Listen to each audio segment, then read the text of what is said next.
Hello, friends. Night has already fallen, and the day was long and tiring. And now, it is time to rest. As always, I will tell you a kind legend that once took place in our beloved Middle-earth. So, settle in comfortably, gently close your eyes, and let our journey begin. Snow had begun to fall over the North Downs when Gandalf the Grey came riding out of the twilight. His cloak was dusted with frost, and his wide-brimmed hat sagged beneath a crust of ice. But his eyes, keen and bright as morning stars, pierced the gloom with undimmed purpose. He had ridden for many days from Rivendell, and though the season was late autumn, the cold had come earlier and far harsher than even Elrond's lawmasters had ever known. The lands north of Bree had always been chill and wind-bitten, yet now the air itself seemed poisoned with malice. Farmers whispered of wells freezing solid overnight, of rivers turned to glass. Entire caravans had vanished in white storms that came without warning, and among the few who returned, their faces pale and hollow, there was talk of a shadow moving within the snow, tall, formless, and colder than death. Gandalf had heard these tales first in Bree, spoken by a trader wrapped in too many blankets beside the prancing pony's fire. The man had trembled as he told it. A wind came down from the hills, sir. No wind of this world. It howled like a beast, and the torches went out. Then I saw it. A figure, black as night, yet rimed with frost. Its touch froze the very air. The trader could say no more. Gandalf had smoked silently for a long time, watching the sparks rise from his pipe.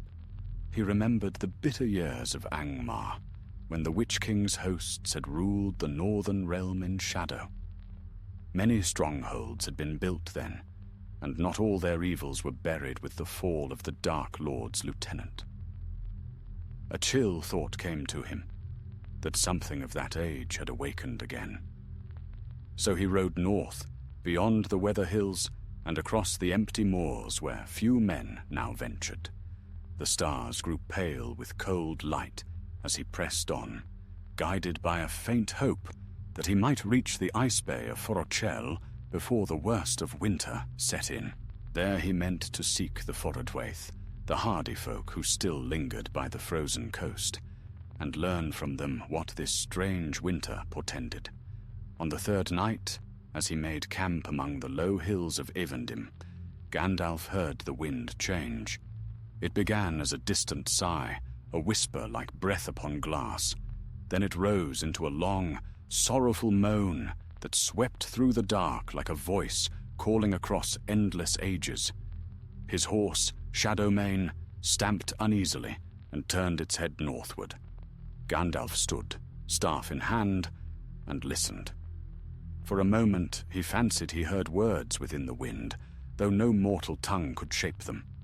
It was a cold lament, filled with hunger and loneliness. The very stars above seemed to dim, veiled by thin clouds that gathered from nowhere. Gandalf's heart stirred uneasily. "So it begins," he murmured. "There is malice in this cold." At dawn, frost lay thick as white dust upon the ground. Gandalf pressed on, and by midday he came upon a hamlet huddled near the edge of the North Downs, no more than a ring of huts built of turf and timber. The people there looked out with fearful eyes as he approached, for few travelers now dared those roads. Yet when they saw the old man's staff gleaming faintly and his kind smile, they came forth, bowing their heads. Their elder, a bearded man wrapped in a bearskin cloak, told him of what had befallen. "The snow came early this year, Lord," he said. "The ground froze before the harvest was gathered, and worse, our hunters speak of shapes upon the hills, moving in the storm. They say the frost itself follows them. We have lost 3 already." Gandalf listened gravely, then asked, "Whence came these storms first?" The man pointed north. Beyond the moors, where no folk dwell, there lies the Vale of Rudor, and farther still, the empty lands of Angmar. None go there. It is said the ice never melts. Angmar, Gandalf repeated softly, and a shadow passed across his face. That night, as the villagers huddled round their hearths, Gandalf stood alone outside beneath the wheeling stars. The air bit cruelly, yet he did not flinch. His staff glimmered faintly, drawing light from the heavens. He spoke softly to himself, recalling what he knew of the northern realm, the Witch King's citadel at Khan Dum, the dark sorceries that had lingered even after his fall. Could it be that some remnant of that evil endured, bound in the ice, and roused again by the dark power stirring in the east? The thought filled him with unease, for he had begun to suspect that the shadow returning to Mordor was not the only power that sought to rise again in Middle-earth. When dawn came, he saddled Shadowmane once more. The villagers offered him food and shelter, but he shook his head. "Keep your fires burning bright," he told them gently, "and bar your doors when the wind turns north. I will see what lies beyond the frost." He rode out into the wilds, following the trail of the cold itself. The land grew bleaker with every league.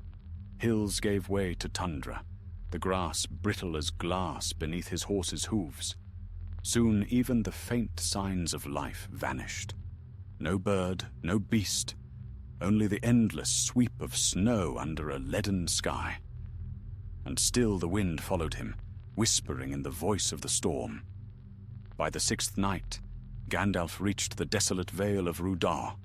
There he saw, far off, the broken crown of mountains that marked the border of Angmar, the realm of old terrors. In that pale light, the peaks looked like teeth of ice, gnawing at the sky. And somewhere among them, Gandalf knew, the source of the unnatural cold awaited him. He drew his cloak tight and whispered to the night. So the shadow of Angmar stirs again. Then let us see what manner of foe rises from the frost. And with that, he pressed on toward the land where the cold never dies.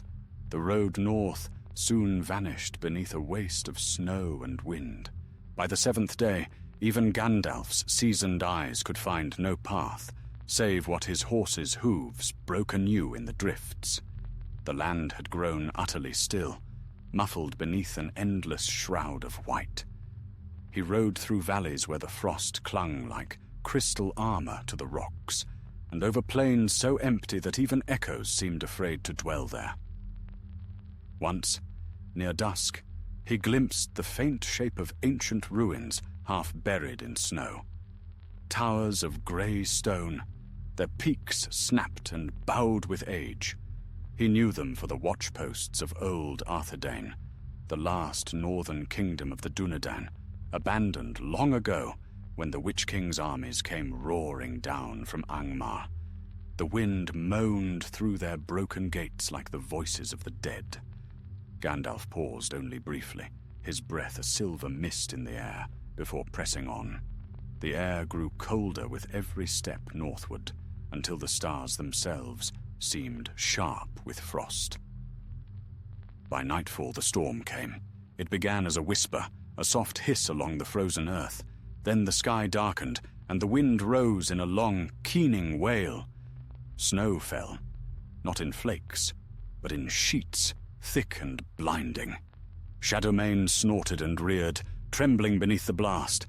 Gandalf spoke softly to him, laying one hand upon the horse's neck. "Steady, my friend. There is malice in this storm. It seeks to turn us back." He could feel it then, an intent, cold and ancient, pressing upon him through the blizzard. It was not a mere winter gale. The air itself had purpose, as though guided by some unseen will. Gandalf lifted his staff, and a faint light glimmered at its tip, a glow of warm gold defying the storm's fury. "Show yourself," he called into the wind. If there is mind in this malice, then let it speak." No voice answered. Only the roar of snow and the low rumble of thunder that sounded more like the growl of some slumbering beast. Yet within that tumult, Gandalf thought he saw a shadow, tall, thin, and shifting, as if made of the storm itself. For a moment it lingered at the edge of sight, and then was gone. When dawn broke, the storm had passed. The world lay buried beneath a fresh mantle of snow, deep and unbroken. Gandalf found himself in a narrow defile between two hills. To the north, the land rose sharply toward dark mountains, whose peaks gleamed like frozen spears. Beyond them lay Angmar. He dismounted to rest Shadowmane, brushing the frost from the horse's mane. His hands trembled slightly, for the cold was no natural thing. It gnawed not merely at the body, but at the spirit.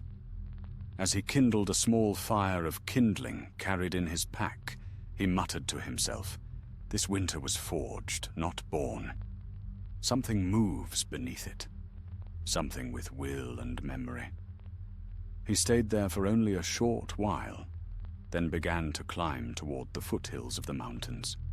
By midday, he came upon a strange sight, a stream that ran black beneath the ice, though all others lay frozen solid.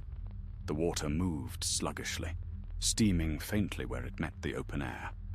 It gave off a faint metallic smell, like iron long rusted. Gandalf knelt beside it, dipping his fingers into the water. "It is warm," he murmured, startled. "Yet there is no heat of life in it. Some dark power keeps it thus." As he rose, a sudden crack echoed through the air. A portion of the ice farther up the stream split apart, and from beneath it burst a faint blue light, cold, spectral, and pulsing as if from a living heart. The light danced for a moment and then faded, leaving only silence. Gandalf straightened, his eyes narrowing. "A sign," he said softly. "Or a warning." By evening, he reached the mouth of a ravine that wound upward into the mountains. Great pillars of ice hung from the cliffs like the teeth of giants, and the path between them was narrow and steep. The air grew ever colder as he ascended, until even his breath froze upon his beard. He pressed on, though weariness tugged at him. The ravine ended at a high ridge, and there, spread before him in the pale light of the moon, lay the ruins of a fortress. Its towers had long since fallen, and its walls were broken, but the mark upon its shattered gate was plain, the crown and sickle of Angmar. Gandalf's face hardened. "Khan-Dum," he whispered, "the shadow's heart." He moved cautiously among the ruins, his staff casting faint light upon the snow-laden stones. The silence was heavy, as if the very air feared to stir. He passed through a courtyard where frozen statues stood, warriors of stone and iron, their forms twisted by centuries of frost. Yet one among them caught his eye, a figure half buried in ice, clad in remnants of black mail. Its helm was gone, but within the ice where its face should have been, something gleamed, a pale blue fire, faint but steady. Gandalf's breath caught. The ice was old, older than the fall of Angmar itself, yet within it a spirit lingered, bound and restless. He could feel the malice radiating from it, a cold intellect, long trapped, now stirring as his light fell upon it. Then, from within the ice, came a whisper. "Who disturbs? The Warden's rest?" The words were slow, cracked with age, yet they echoed through the air like wind through hollow stone. Gandalf stepped back, gripping his staff. "I am Gandalf the Grey," he said firmly. "Servant of the Secret Fire, wielder of the Flame of Anor. I come seeking the cause of this cursed winter." The voice hissed. "The winter is mine. It is the breath of my soul. Long have I slept, but now the fire has come to wake the frost." Light flared within the ice, blue and blinding. The figure moved, just barely, but the ice cracked as though in answer to its will. A blast of freezing air struck Gandalf, driving him to one knee. He thrust his staff into the ground, and flame leapt from its tip, clashing against the cold. Steam roared around him as heat and frost battled in the night. When at last the light faded, the voice was gone. Only silence remained, and the ice had sealed again. Gandalf rose slowly, his breath ragged. He knew now what had awakened, the remnant of one of Angmar's sorcerers, bound by his own dark craft to the fortress he once served. A spirit of frost, denied death and warmth alike. "The frozen soul," Gandalf murmured. "Then the north truly lies under shadow once more." He turned southward, knowing he must reach the Frodwaith and learn whether this evil had yet touched their shores. But as he descended the mountain path, he felt the wind rise again, cold and cruel, and in its voice came a whisper that followed him long into the night. "You cannot melt what was never warm," and the laughter that followed was like shattering ice. Gandalf rode hard through the night, though the path before him was little more than a scar across the white wilderness. The mountains of Angmar loomed dark and immense behind him, and upon their jagged crowns pale lights flickered, like the eyes of wraiths watching from afar. The wind carried no scent, no life, only the breath of the dead lands he had left behind. He did not speak to Shadowmane, for words were wasted in that desolation, yet the horse seemed to sense the peril that followed them, for it galloped tirelessly, its hooves striking sparks from the frozen stone. The moon hung low, a shard of silver behind drifting clouds, and the snow beneath shone faintly in its light. By dawn, the mountains had fallen behind, and Gandalf reached the edge of a frozen forest, a place of crooked pines bowed low with frost. The trees whispered faintly in the wind, their branches creaking like old bones. The air here was different, less cruel, yet laden with dread. Gandalf slowed his horse and dismounted, laying a hand upon one of the ancient trunks. Beneath his touch, the bark was cold as death, but he sensed a pulse within, a faint trace of life, struggling against the frost's dominion. "Hold fast, old friends," he murmured to the trees. "Spring will come again, if I have any strength to see it done." He pressed on through the forest, following the faint murmur of running water. At last, he came upon a small glade where a stream trickled between banks of ice. There he saw signs of habitation, a ring of stones where a fire had once burned, and the remains of a camp half buried in snow. Kneeling, Gandalf brushed aside the frost and found a small amulet shaped like a whale, carved of whalebone and inlaid with shell. He recognized the craft. It belonged to the Lossoth, the snowmen of Foroshel, hardy folk who dwelt upon the coast and knew the speech of the sea. "They have come farther south than their wont," he said softly, driven perhaps by this winter's cruelty. A sound broke the silence, a soft crack of ice, then another. Gandalf rose swiftly, staff in hand, scanning the trees. At first he saw nothing. Then, from the shadows between the trunks, a figure stumbled forth. A man, cloaked in furs, his face pale and frost-bitten. He fell to his knees before Gandalf, gasping, his breath coming in white plumes. "Help! The ice!" he rasped. "It follows us." Gandalf knelt beside him. "Peace, friend. You are safe for now. Tell me, what has befallen you?" The man's eyes were wide with fear. "We fled the coast. The bay froze solid. Ships trapped. Whales dying beneath the ice. We tried to journey south, but the storm found us. It walks, master. It walks upon the snow." "Who walks?" Gandalf pressed gently. "The Cold One," whispered the man. "A spirit from the old wars. It spoke our names through the wind. My kin, They turned to ice before my eyes. Gandalf's heart sank. He had hoped the frozen soul's power was bound still to the ruins of Carn Dûm, but now it was clear the spirit had awakened in full. Its cold had taken life and form, spreading far beyond its tomb.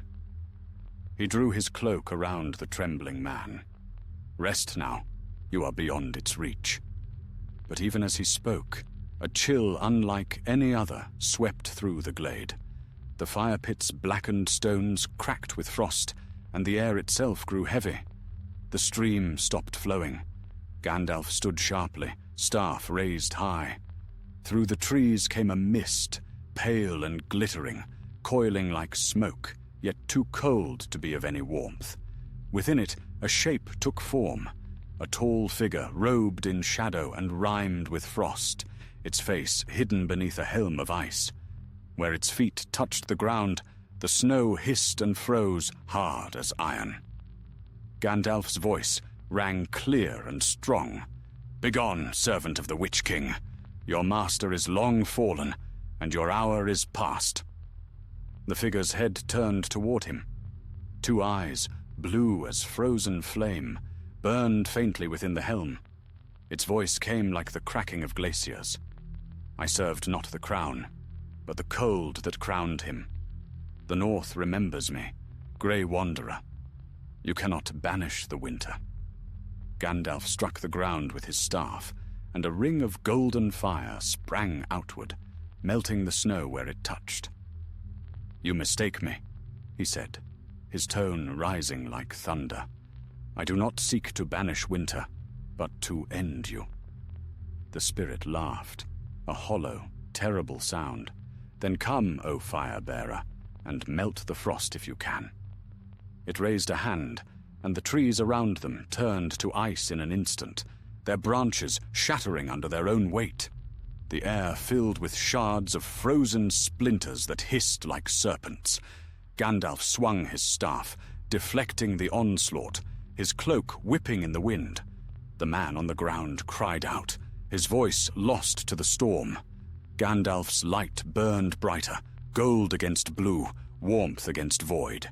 He advanced one step, then another, forcing the spirit backward. The two forces met, flame and frost, light and shadow, and for a moment the world itself seemed to tremble. Then, with a sound like breaking glass, the figure burst apart, scattering into 1,000 shards of ice. The wind died. Silence fell once more. Gandalf stood breathing heavily, the tip of his staff still glowing. Where the spirit had stood, only frost remained. Yet in the center of the glade, a single shard of ice gleamed with inner light, pulsing faintly like a living heart. Gandalf stooped to look upon it. The light within was not wholly evil. It flickered uncertainly, like something half awake, half dreaming. "So," he murmured, "you are not yet whole. A fragment only, sent forth to test me." He took the shard and wrapped it in cloth, placing it carefully in his satchel. "Then I will know your secret, frozen soul, and I will find the heart that binds you." When he looked again for the Loseth man, he found him gone. Only a trail of footprints led away through the snow, vanishing into the forest's edge. Gandalf frowned but didn't follow. Some powers of fear drove men where even the wise could not reach. As night fell, he set a small fire and sat beside it, his thoughts heavy. "If this spirit walks again," he said softly to the flames, "it can only mean that darker powers stir it from beyond. Perhaps even from Mordor itself." The fire crackled, throwing long shadows.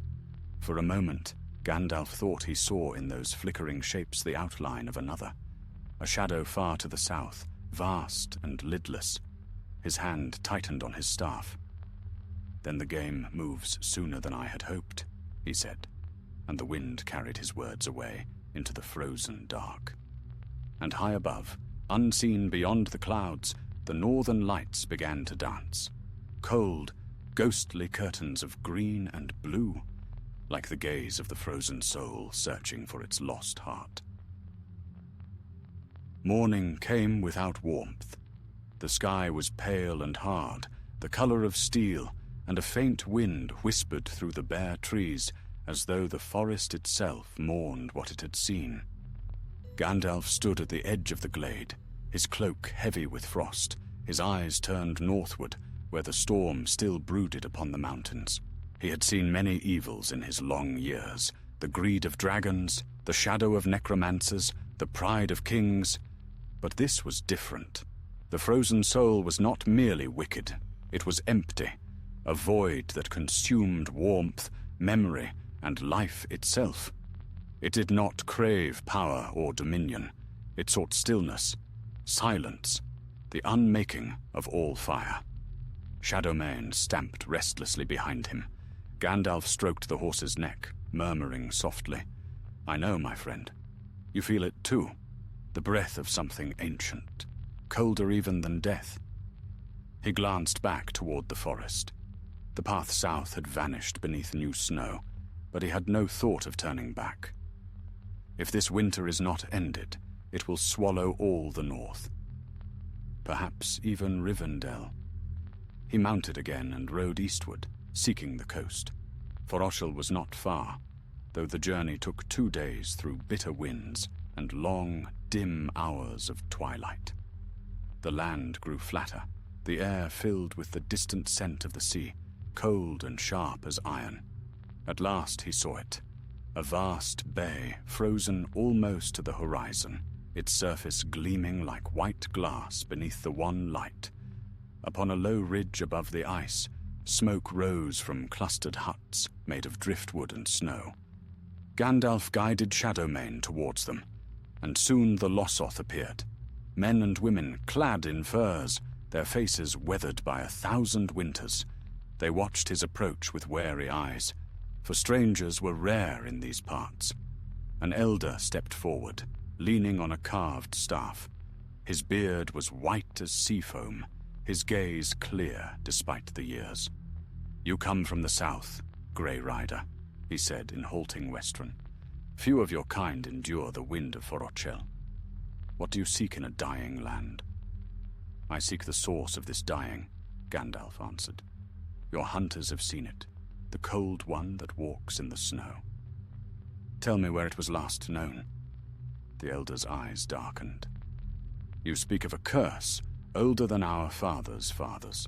It sleeps in the ice beyond the bay, where no fire burns and no voice dares speak its name.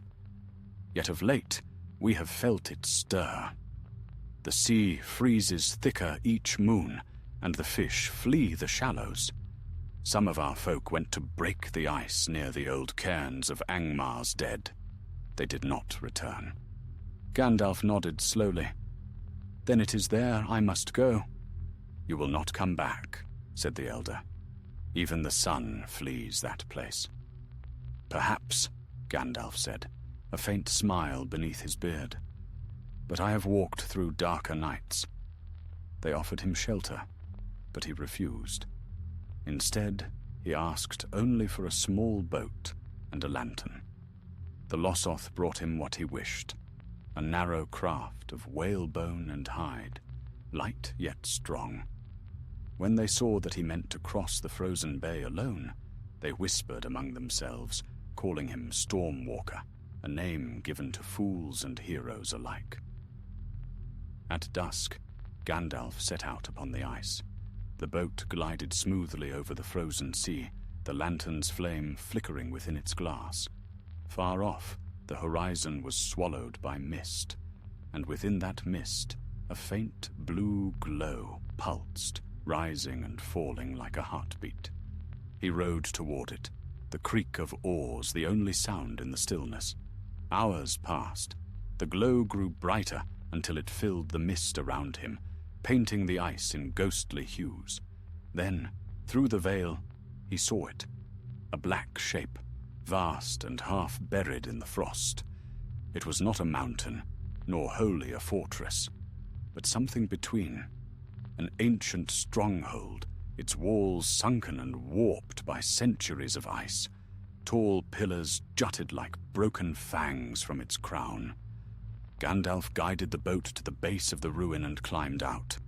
The air was colder than any he had known. His breath froze in glittering crystals that fell like snow from his beard. As he crossed the frozen plain toward the gate, he saw figures entombed in the ice. Men of Angmar, their armor still upon them, their faces twisted in the terror of death. The sorcery that bound them had preserved their flesh, though their eyes were blind and empty. He reached the gate at last. A great stone archway stood before him, its doors shattered long ago. Above it, a single sigil was carved, a star pierced by a blade of ice. Beneath it, an inscription in the black speech had been half erased by frost. Gandalf laid his hand upon the stone. It was colder than any natural thing, colder even than the steel of Morgul blades. A whisper came from within the ruin. "You return, Firebearer." Gandalf raised his staff. "I come, yes, but not to flee, nor to parley." The voice sighed, and frost spread outward from the gate like veins of white lightning. "Do you not tire of your struggle? Fire burns, yes, but it dies. Cold endures." "Endures alone," Gandalf answered. "And what endures alone soon ceases to be. You think yourself eternal, yet you are but the absence of warmth, the echo of death.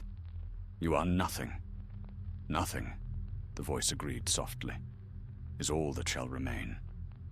Then the ground trembled.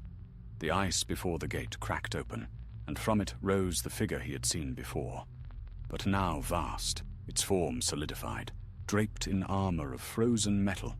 Its eyes blazed blue, and its voice thundered like the avalanche.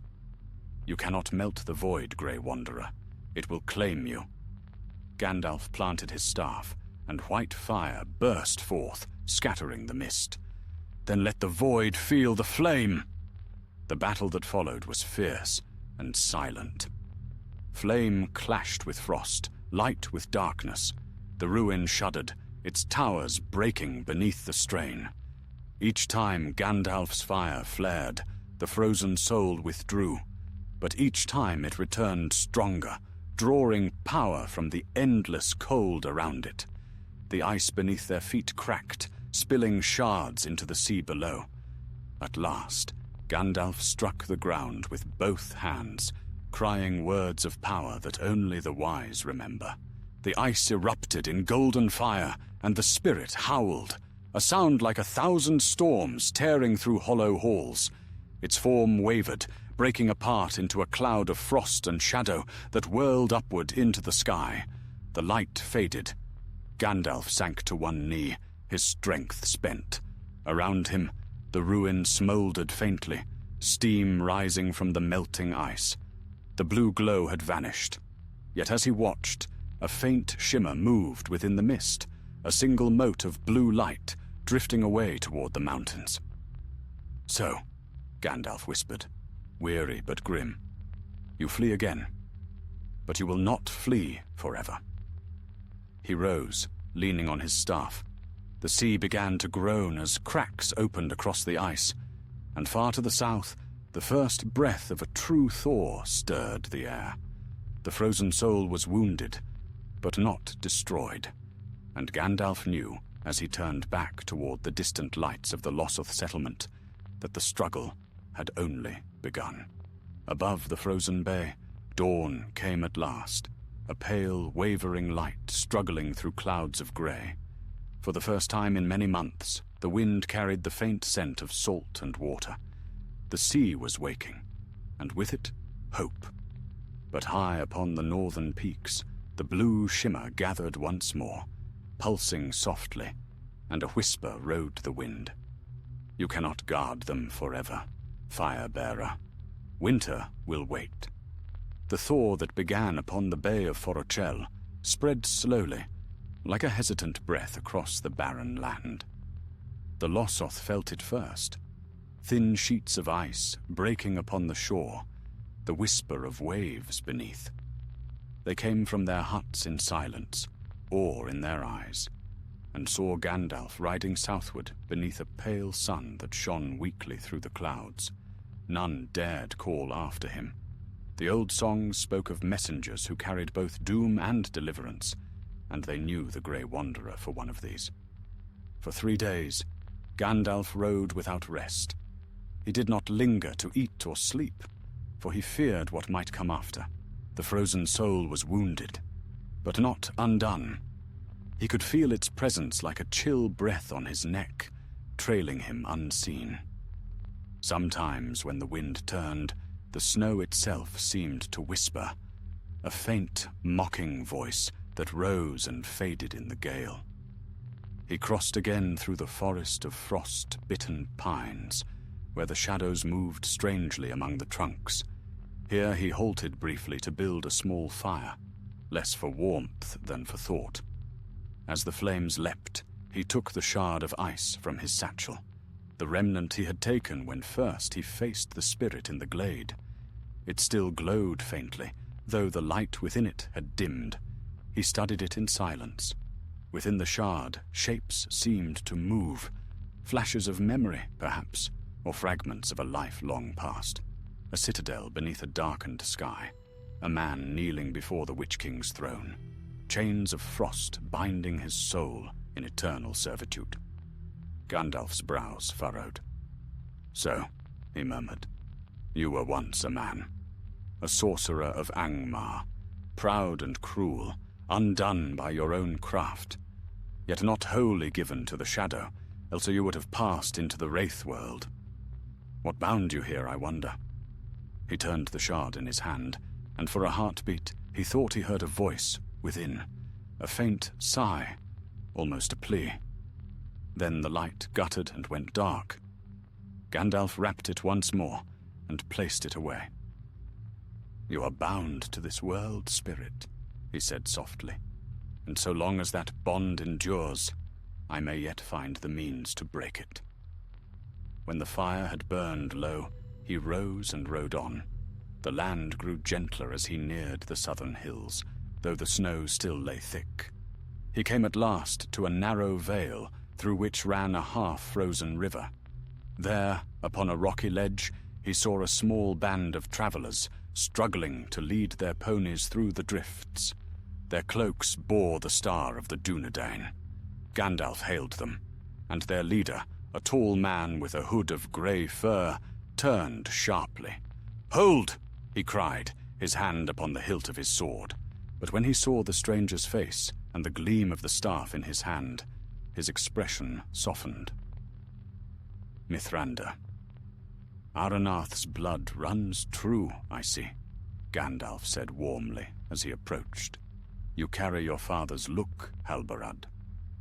The ranger bowed. "And you bring fire into a land long starved of it. What brings you north again, Grey Pilgrim? We heard you rode toward Foroshel." "I did," Gandalf replied, "and I found there more than I sought. The cold that grips this land is no work of the weather. A power once buried beneath Angmar has awakened, the frozen soul. Have your scouts felt its touch?" Halbarad nodded grimly. "We've lost 2 men to the storm. The ice came upon them sudden as night, and when we found them, their bodies were unmarked, but their eyes," he shuddered, "empty, as if their hearts had been drawn away." "The spirit feeds upon warmth and life alike," Gandalf said. "But it is wounded now, and if we are swift, we may yet prevent its strength from spreading." Halbarad looked toward the north. "Then we ride with you." So the Grey Wanderer and the Rangers of the North rode together, their small company a spark of hope in a land of frost. By night, they took shelter in caves or beneath overhangs of rock, and Gandalf spoke to them of what he had seen. They listened in silence, for these were men accustomed to grim tidings, yet the thought of an ancient sorcery rising anew from Angmar filled even their hearts with dread. On the 5th night, as they camped beside the frozen river, one of the younger rangers came running from his watch. "A light!" he cried. "A light upon the northern ridge." Gandalf was on his feet at once. "Stay by the fire," he ordered, and climbed swiftly to the ridge. There, far off across the dark hills, he saw it, a faint blue shimmer, moving slowly southward, as though searching. His hand tightened on his staff. "So you follow still," he whispered, "hunting me, or the shard I carry." He descended again, his face grave. "We must make haste," he told them. "The frozen soul moves, and it seeks what I hold. If it regains this fragment, it will grow whole again." The next days were filled with weariness and danger. The cold deepened, though it was now spring by the reckoning of the calendar. Their path led through ravines, where the wind howled like wolves, and over plains where the snow gleamed under a pitiless sky. Twice they were forced to fight their way through drifts that rose higher than a man's head. Yet Gandalf pressed them onward, his eyes ever turned toward the south. At last, on the 7th night, they reached the ancient stones of an old watchtower, Weathertop, last remnant of Amun-Sul. There they made camp within the broken ring of walls. Gandalf stood upon the summit, gazing north. The horizon was dark with cloud, but far within that darkness glowed again the pale, hateful light. He spoke softly, as though to himself. "You will come for me then. So be it." When he descended to the camp, Halbarad met him with concern in his eyes. "You mean to face it here, don't you?" "Yes," said Gandalf. "The spirit draws strength from the cold and from the places it once ruled. But here, upon this height, where the kings of old kindled beacons, fire still remembers its birthright. If I can hold it here, I may end its wandering." The rangers made ready. They stacked wood within the ring of stones and lit great fires whose flames leapt high into the night. Soon the whole summit burned with warmth and light, and the shadow of the mountain fled before it. For the first time in many months, true heat returned to that land. But even as they labored, a low rumble came from the north, deep and distant, a sound like thunder rolling across the frozen hills. The fires flickered, bending as if in a great wind. Halbarad drew his sword. "It comes," he said. And Gandalf, standing amid the circle of flames, lifted his staff. "Let it come," he answered, "for this night fire will not yield." Then the storm broke upon Weathertop. Snow and shadow fell together, and in their midst the frozen soul descended, its form vast as a mountain of ice, its voice the roar of the blizzard itself. The rangers stood their ground, blades drawn, though their hands trembled from the cold. Gandalf's staff blazed white, and his voice rang like the toll of a bell through the storm. "You shall not walk this land again, spirit of frost. By the flame imperishable, I forbid it." The frozen soul laughed, a sound of cracking ice. "Fire dies," it said, "but winter waits." The flames of the great fires bent inward, drawn toward the creature's presence, and one by one began to fade. But Gandalf strode forward, his staff raised high, his grey cloak whipping about him. The light that burst from him then was not of this world, a light of dawn before the first sunrise, of warmth that no frost could master. The storm shuddered, faltered, and then screamed as if in pain. The rangers covered their eyes as the summit blazed like molten gold. When at last they looked again, the wind was gone, and snow fell softly through the night. Gandalf stood alone at the mountain's heart, the ice shard in his hand now melted into clear water. "The bond is broken," he said quietly, "but the memory of cold lingers. We have bought only time." He turned his gaze southward. "There are greater shadows yet to wake." And as the fires burned low, The first true warmth of spring touched the north once more. The snows melted slowly upon the hills of Eriador. Long after the last storm had fled, white drifts lingered in hollows and shaded dells, as though unwilling to release their hold upon the land. The rivers, freed from their chains, rushed down from the mountains in torrents, swelling the lowlands and singing of new life. Yet Gandalf did not linger to see the spring return. When the fires upon Weathertop had burned low, and the rangers slept at last beside their dying embers, he stood upon the summit once more. The air was still and clean, but his heart was heavy. The frozen soul had been broken, its form scattered to the winds, yet he knew too well that such a power could not be wholly destroyed by flame alone. It had fled, yes, but where the cold of the world endured, there it might find rest and wait again. He turned south at dawn, leaving the rangers to guard the north. Halbarad came to see him off, his cloak drawn tightly about his shoulders. "You have done what no man of the north could do," he said. "The winter lifts, and our people will breathe again." Gandalf smiled, though his eyes were distant.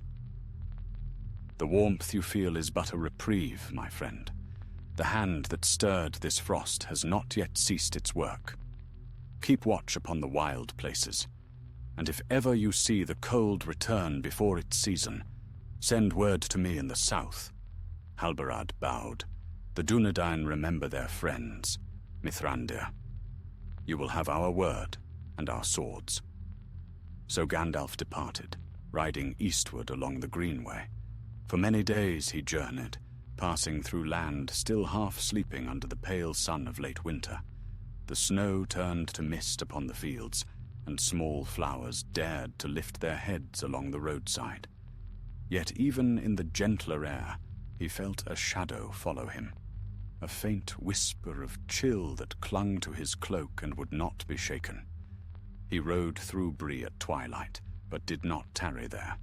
The townsfolk watched him from doorways, murmuring to one another, for news of his deeds in the north had already begun to spread. They spoke of him as one who had kindled the sun anew, who had driven back a ghost of ice with fire drawn from the heavens. Gandalf only smiled at their tales. "Let them have their stories," he said softly to himself. "It is better they remember hope than fear." Beyond Bree, he turned toward the misty mountains, for there he meant to seek Elrond and speak of what he had seen. The journey took many days, and with each mile the air grew warmer, though the warmth did little to ease the weight in his thoughts. He camped by night beside running streams or in the shelter of old ruins, and as he smoked his pipe beneath the stars, his mind turned again and again to the words of the spirit. Fire dies, but winter waits. On the 7th night of his journey, he came to the ford of Bruinen.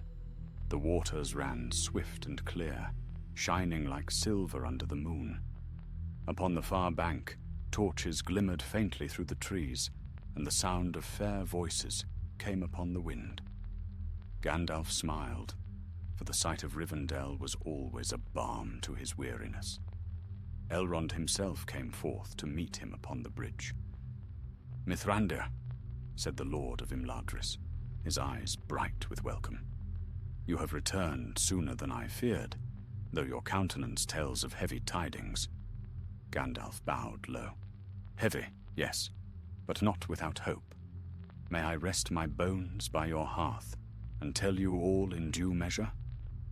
"Always," said Elrond, "for the North owes you its life once more, it seems." Within the Hall of Fire, Gandalf told his tale. He spoke of the unnatural winter, of the ruined fortress in the ice, of the spirit bound in frost and the battle upon Weathertop. Elrond listened in silence, his face grave. When Gandalf had finished, a long stillness fell between them. At last, Elrond said, "A spirit of Angmar, bound by its own sorcery, and reawakened by the darkness stirring in the east. Such things do not rise without design. This frozen soul you speak of, it may be but a servant. or even a shadow cast by greater will. I fear so, Gandalf replied, for I felt, even in its rage, a power not its own. It drew strength from something far away, something old and watchful, and though I burned it with all the fire I could summon, it laughed, as if the battle were but a game long planned. Elrond rose and went to the great window that looked out upon the valley. "The world darkens again," he said softly.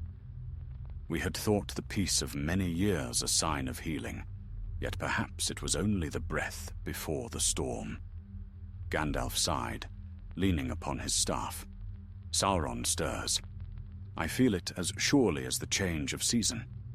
Yet this was not his doing alone. The cold that walked in the north was born of Morgoth's ancient malice, deeper than the craft of any servant. It is a remnant of the world's first wound." Elrond turned to him. "Then it cannot be wholly slain by any fire of this world." "Perhaps not," said Gandalf, "but it can be held at bay. And so long as there is one hand left to tend the flame, the dark shall not have all it desires." They stood in silence for a time, until Elrond spoke again. "You have done much already, Grey Wanderer. Rest here a while. The north will mend." Gandalf smiled faintly. "Rest, yes, but not for long. There is still work to be done. I would ride east soon to speak with the wise. If the frozen soul was stirred by powers greater than itself, we must learn what hand guided it." "So you shall," Elrond said, "and you will not ride alone. I will send messages to Galadriel in Lothlorien and to Saruman in the south. Let all the wise be warned. The cold that sleeps beneath the world has begun to dream again." Later that night, as Gandalf sat beside the fire, he drew forth the pouch that had once held the shard of ice. It was empty now, the cloth stiff with frostburn, yet when he touched it, a faint chill ran through his fingers. He frowned and held it near the flames. For an instant, the fire dimmed, as though the cold still remembered how to defy it. He murmured softly in the tongue of Valinor, words of cleansing and farewell, and cast the pouch into the hearth. The flames hissed and flared, bright as gold, and when they settled again, only ashes remained. "Sleep then," Gandalf whispered. "Sleep, if sleep you can." Outside, the wind rose and passed through the valley, carrying with it the last breath of winter. The stars burned high above Rivendell, untroubled and bright. Yet far to the north, beyond the mountains and the sea, a faint light stirred once more beneath the ice, a cold shimmer, pulsing softly, like the memory of a heart that refused to die. And though the world turned toward spring, a thin veil of frost lingered upon the edge of dawn, waiting. Spring ripened in the valley of Imladris, though Gandalf took little rest beneath its blossoming trees. The snows upon the high passes melted into white streams that leapt down the cliffs, and the scent of green things returning filled the air. Yet even amid that peace, the grey pilgrim's heart was restless. Often he would walk alone along the terraces that overlooked the Bruinen, his staff in hand, his brow drawn in thought. Elrond watched him with quiet understanding. "You are already preparing to depart," he said one morning, meeting Gandalf beside the eastern gate. Gandalf smiled faintly. "Aye, the road calls. I have tarried long enough. There are questions yet unanswered, and the east grows darker by the day. Saruman should hear what I have seen, for he guards the lore of such things better than any of us." "The frozen soul?" asked Elrond. "And what lies behind it?" Gandalf said gravely. "The cold that moved it did not rise alone. There was another will beneath it, a will that dreams still of dominion." Elrond inclined his head. "Then go, my friend. But remember, not all fires burn for war. Some are meant only to guide." Gandalf bowed and took his leave. Before noon he rode from Rivendell, Shadowmane's hooves ringing upon the stone bridge as the valley's light faded behind him. The road climbed into the foothills, where early flowers grew amid the thawing earth, and the sky stretched wide and blue above the misty mountains. The journey south was long, yet not without solace. The days grew warmer, the nights gentler. He passed through a region where the holly groves still remembered the work of the elves of old, and came at last to the open plains beyond. From there, he turned east, following the Anduin's great valley. The river ran full and wild with meltwater, its roar echoing through the cliffs. Many thoughts troubled him as he rode. He recalled the frozen soul's final words. Fire dies, but winter waits. There was meaning in them beyond mere threat. Fire could die, yes, but winter did not move of itself. It was patient, enduring, waiting for some greater cold to wake it. Gandalf pondered what power might grant such endurance. Could even Sauron command the spirits of frost and void? Or was there something older still, a remnant of Morgoth's hatred for the warmth of creation itself? On the fifth evening, he camped beside a bend in the river, where tall reeds whispered in the wind. The stars burned bright above, and the moon's reflection trembled upon the dark water. Gandalf lit his pipe, the soft glow of it a small defiance against the night. If ever there was a tale to chill the heart, he murmured, this would be it. And yet, the world moves ever on, careless of our fears. He was not alone for long. As he sat watching the stars, he heard hooves upon the road. Out of the dusk came a company of riders cloaked in grey, their banners bearing the mark of Gondor. At their head rode a tall man in black mail, his face stern yet noble. When he saw Gandalf, he reined his horse sharply and dismounted.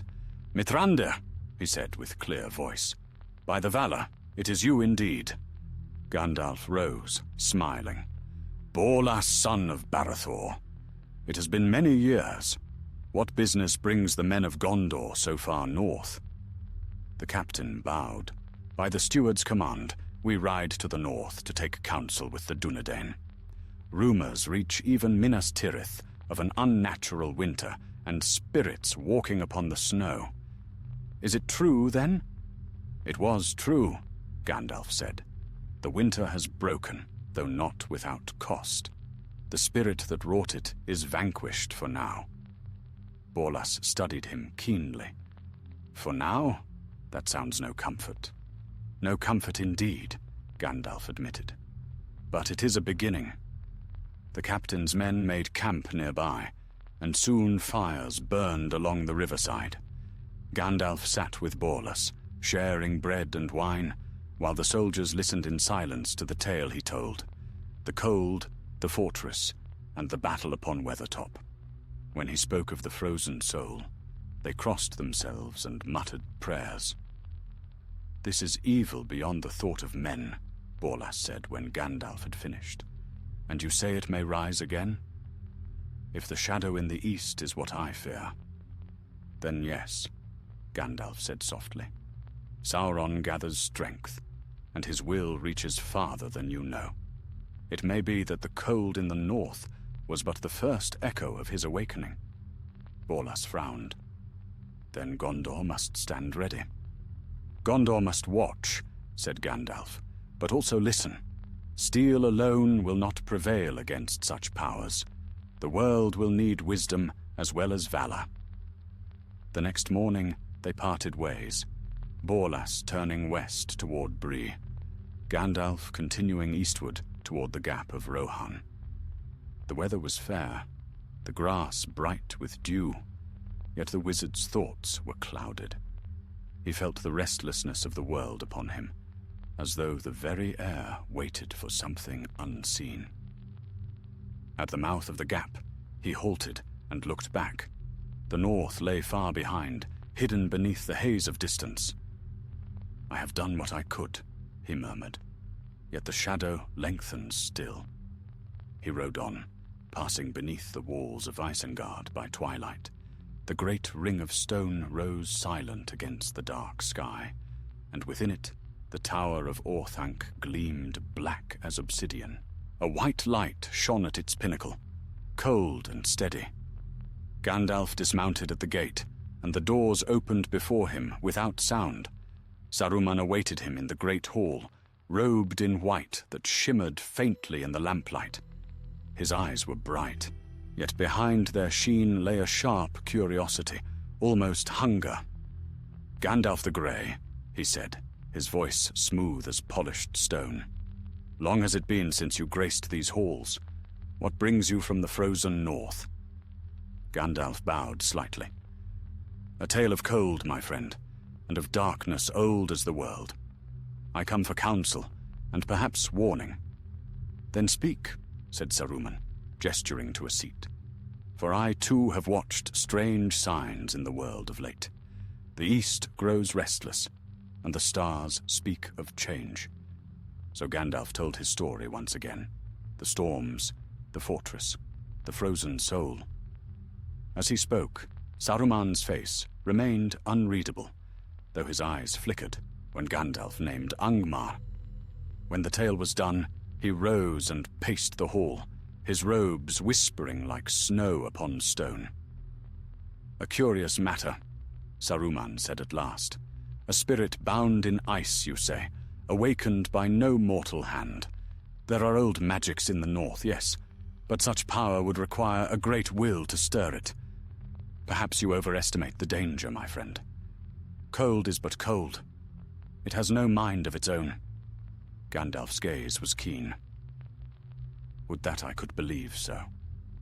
But I felt a will there, Saruman, a malice not unlike Sauron's, though fainter, as if it were only his echo." Saruman smiled faintly. "An echo, then. Shadows of shadows. You see enemies where none stand." "Or perhaps you see none where one waits," Gandalf answered quietly. The two regarded each other in silence for a long while. Then Saruman turned away. "Rest here, if you will," he said, "but trouble not the world with old fears. The north sleeps, and the dead should be left to their rest." Gandalf inclined his head, though his heart was troubled. "Rest I will, for a night, but the north sleeps lightly, my friend. I fear it dreams of cold things yet to come." That night, as he lay in his chamber, he could not sleep. Outside, a wind moaned through the ring of Isengard, and he thought he heard, faint and far, the echo of laughter, like the cracking of ice. The wind that swept down from the misty mountains was restless that night, prowling through the ring of Isengard like some forgotten spirit, seeking warmth. Gandalf sat wakeful beside a cold hearth, for no fire burned within Saruman's halls unless its light was meant for display. The air was chill, and the silence deep save for the faint sigh of the wind through the stone arches.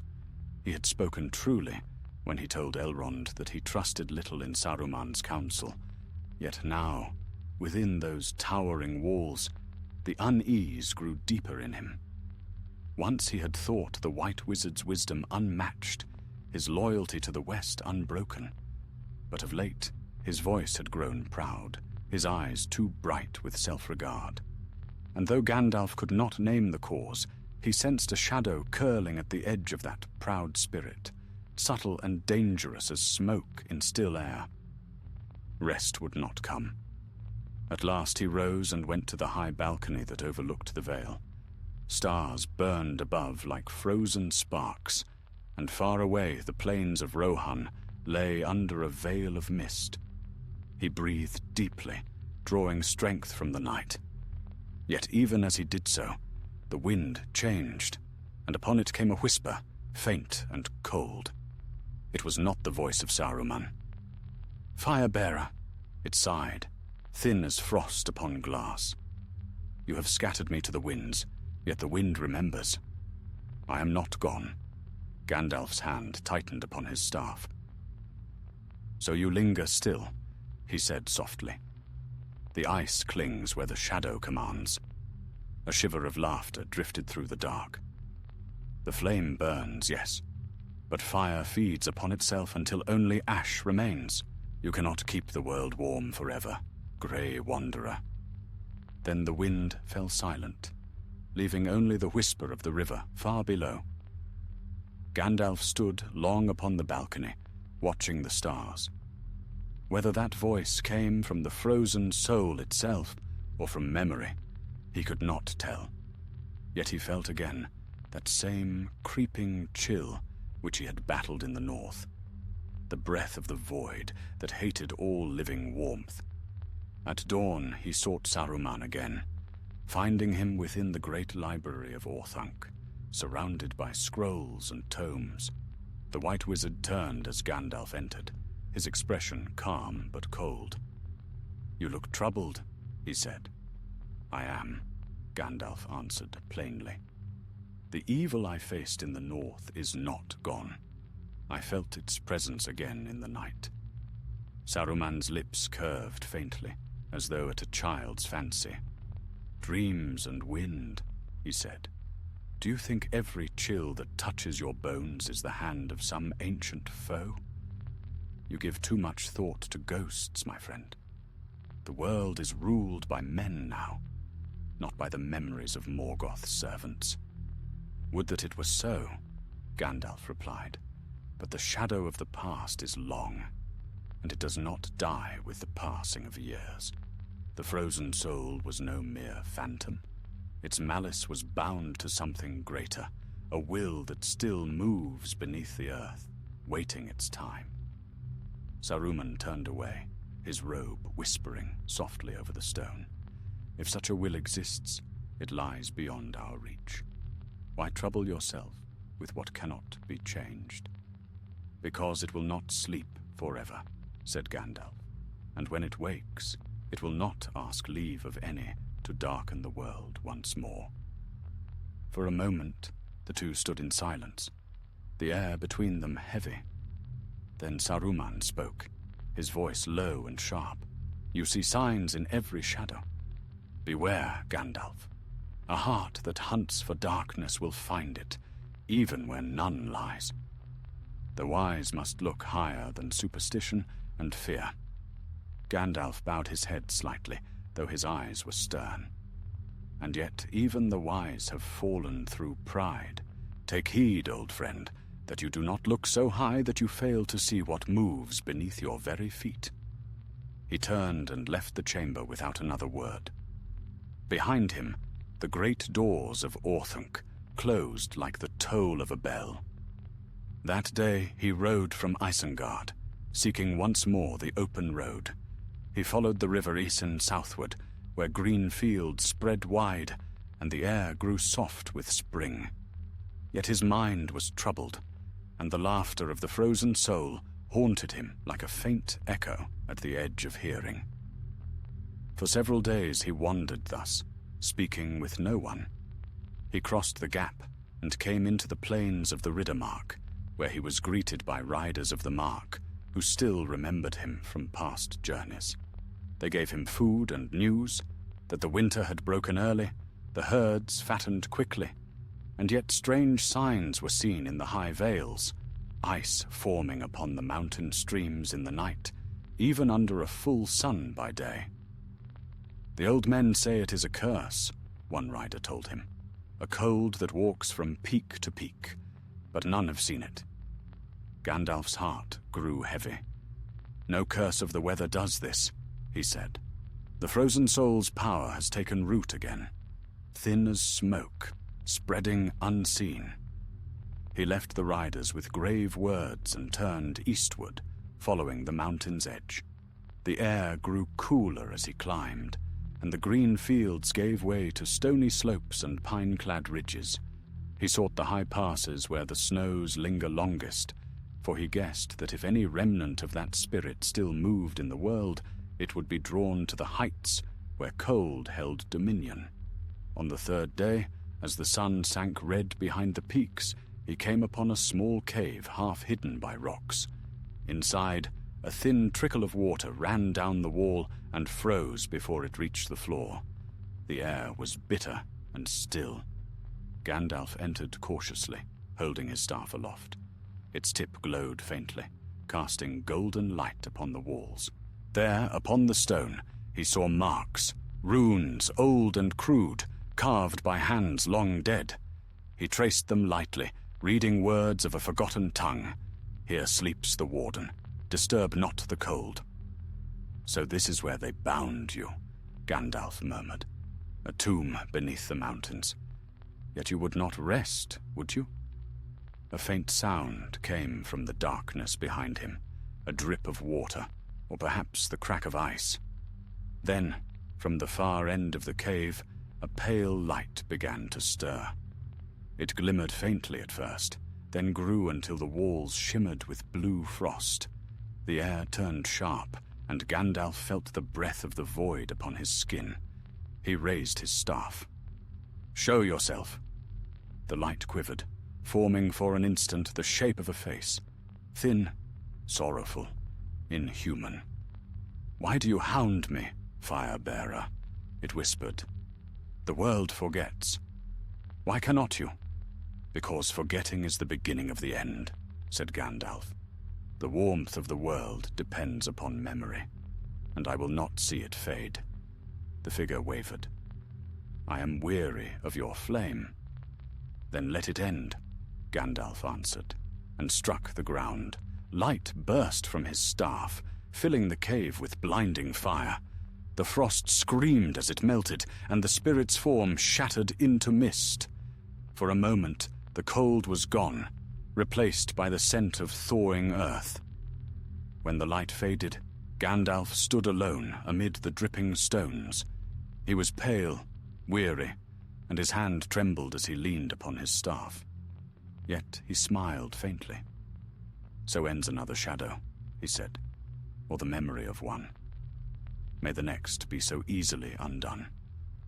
Outside, dawn was breaking over the mountains, gilding the peaks in gold.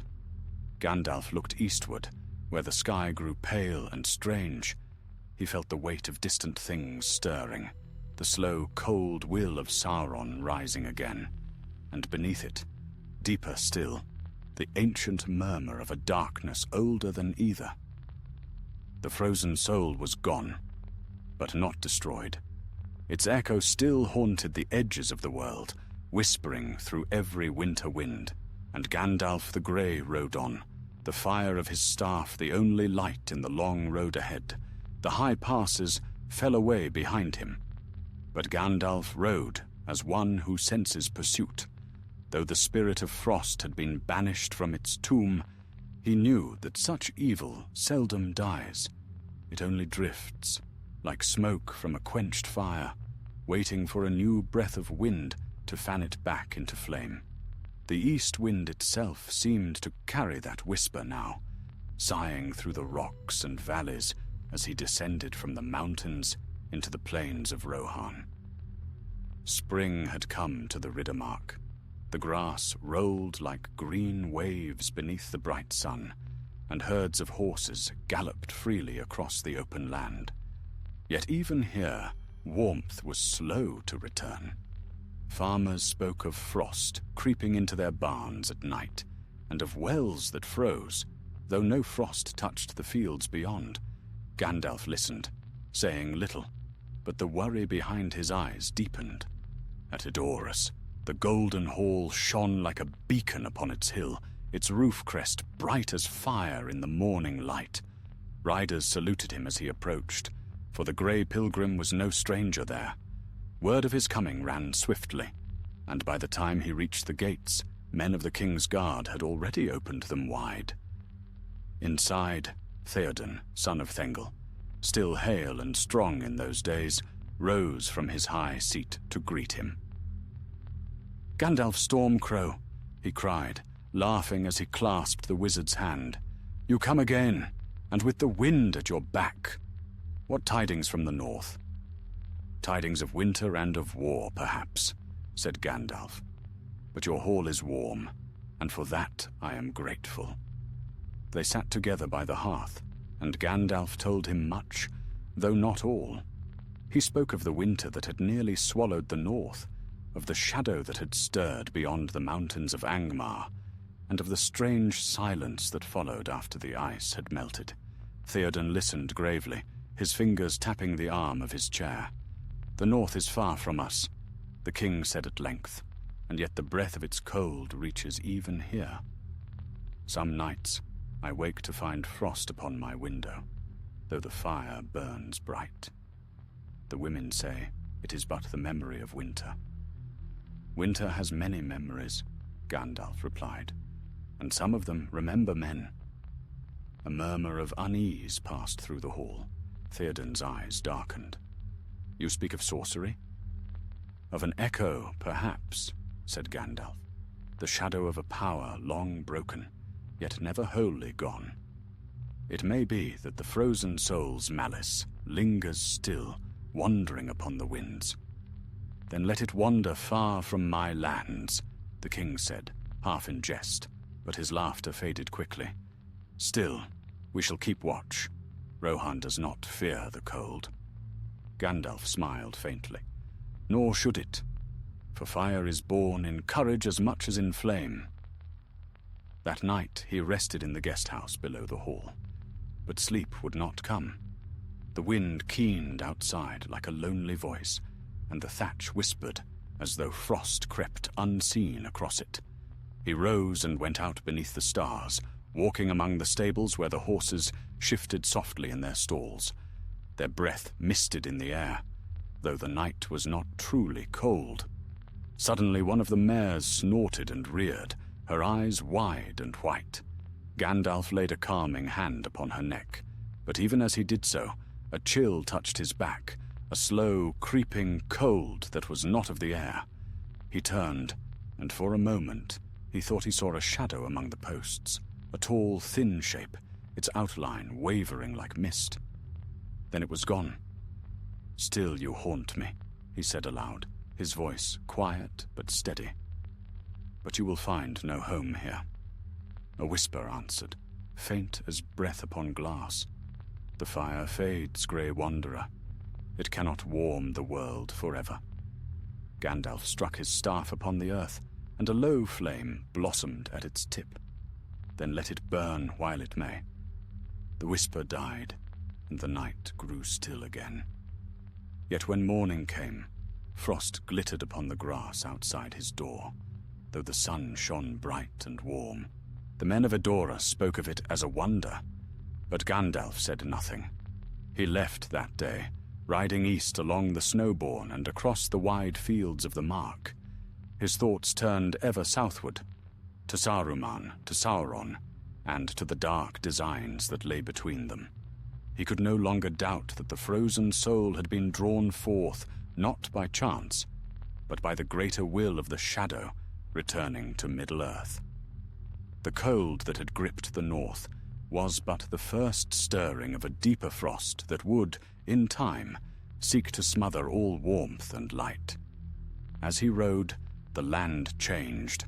The green hills gave way to rocky outcroppings and dry plains, and beyond them rose the white peaks of the Ephel-Duath, Mordor's western wall, distant yet oppressive.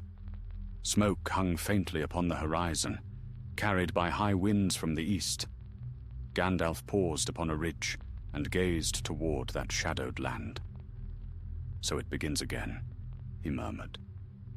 And the ice was only the herald of the fire to come. That night he made camp upon the plain. The stars were veiled by thin cloud, and the air had the uneasy stillness of waiting storm. As he sat beside a small fire, his mind wandered to the frozen soul's face, that sorrowful, inhuman mask of frost and fury.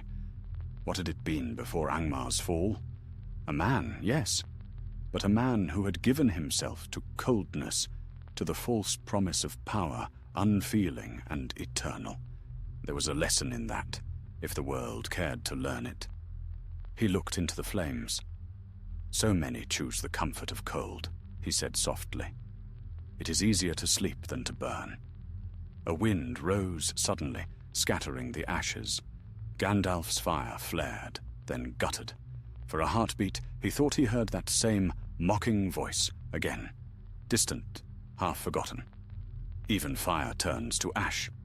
He smiled grimly, and from ash, fire is born anew. With that, he wrapped his cloak about him and lay down beneath the stars.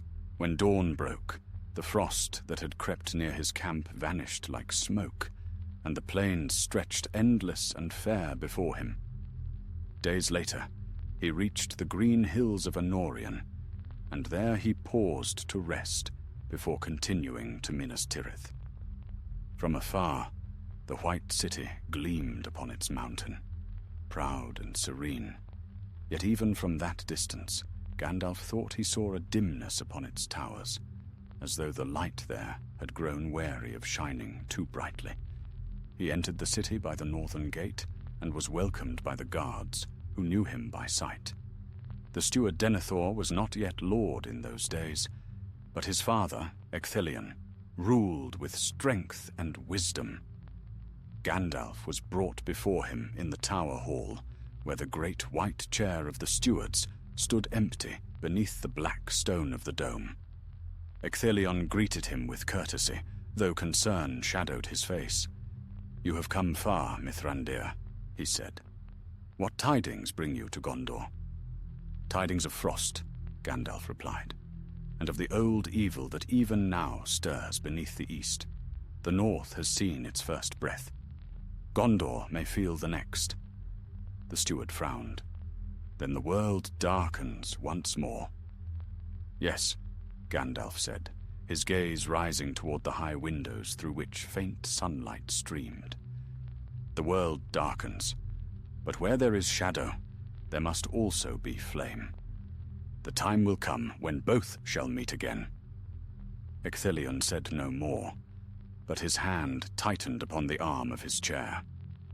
Gandalf turned and looked eastward through the narrow slit of a window, and beyond the mountains he thought he saw, or imagined he saw, a glimmer of pale blue light flicker and die upon the horizon. Far away, where no man yet walked, the wind howled through empty wastes of snow, and beneath it, deep in the frozen ground, something stirred. It was faint now, weak as a memory, but it remembered warmth and hated it. The high towers of Minas Tirith shone white beneath the sun, yet even in that brightness, Gandalf felt the breath of foreboding. He lingered in the city for many days, speaking often with Ecthelion the steward and his captains, learning what news had come from the lands beyond. The spring was fair, but the signs beneath it were not. The mountain passes still wept with ice, the rivers swelled with strange floods, and Ithilien hunters spoke of sudden frosts that killed the blossom of the trees in a single night. The old men of Gondor whispered that the world was shifting, that the breath of the north had turned upon the south, and Gandalf feared they spoke more truly than they knew. For he could not forget the faint shimmer he had seen on the horizon as he rode into the city. A glint of pale blue light, like the ghost of a flame, reversed, cold and consuming.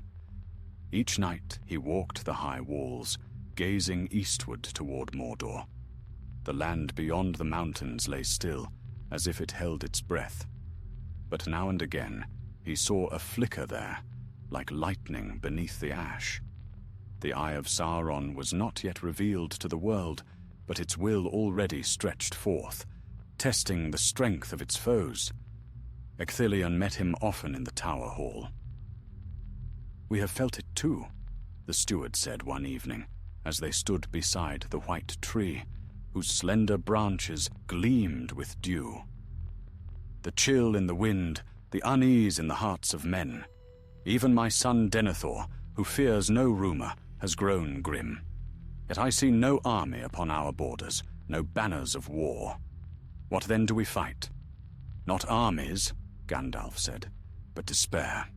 The war that comes begins first in the hearts of those who would resist it. If they grow cold, if they forget hope, then the shadow has already won." The steward looked upon him long, then smiled faintly. You speak as one of the elves, and yet your words have the ring of truth. Still, we are men of stone and steel. We cannot fight shadows with warmth and words. Perhaps not, said Gandalf, but even the smallest fire can hold back the night. He left Minas Tirith soon after, for his heart was restless and his road long. From the White City he rode north again, passing through the rolling fields of Honorian and over the plains where the Anduin glimmered like silver.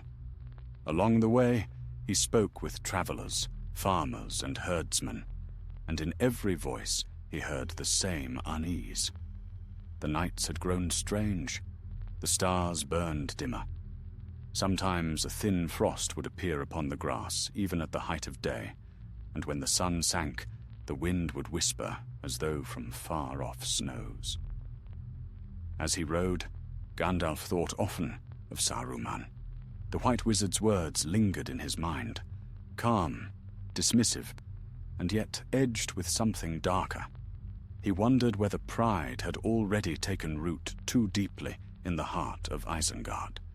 Saruman saw in all things patterns of reason and rule, but he had forgotten that some powers were not born of order nor subject to will. There were forces in the world that fed not on logic, but on loss, on silence and endings. The frozen soul had been one of these, a wound in the world that refused to heal. At last, Gandalf came again to the northern vales, following the Anduin's long course until the river narrowed and wound between steep hills. Here he paused, for there was beauty still, the scent of pine upon the air, the cry of hawks above, and the sound of running water. He camped beneath an ancient oak and let the night fall quietly around him. Sleep came lightly, and with it dreams. He saw again the ruins of Angmar, the halls of ice where he had faced the spirit, and the blue flame that had burned within it. Yet now the flame had changed. It was red at the edges, deepening toward black. And within it he saw eyes, vast and lidless, staring from the abyss. He woke with a start. The fire he had kindled was out, though he had laid fresh wood upon it before sleeping. The embers were not cold. They were rimed with frost. A faint mist rose from them, twisting upward like a hand reaching for the sky. Gandalf rose swiftly, his staff in hand. Then came a whisper, low, soft, and nearer than before. You burn so brightly, Firebearer, but your flame will serve me yet. The cold remembers your warmth. Show yourself, Gandalf commanded, his voice like iron.